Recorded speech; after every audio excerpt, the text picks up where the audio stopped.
ॐ महालक्ष्मी च विद्महे विष्णुपत्नी च धीमहि तन्नो लक्ष्मी प्रचोदयात्।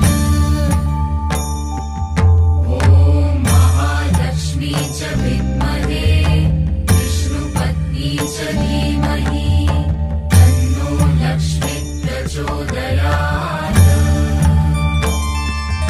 ॐ महालक्ष्मी च विद्महे विष्णुपत्नी च धीमहि तन्नो लक्ष्मी प्रचोदयात्।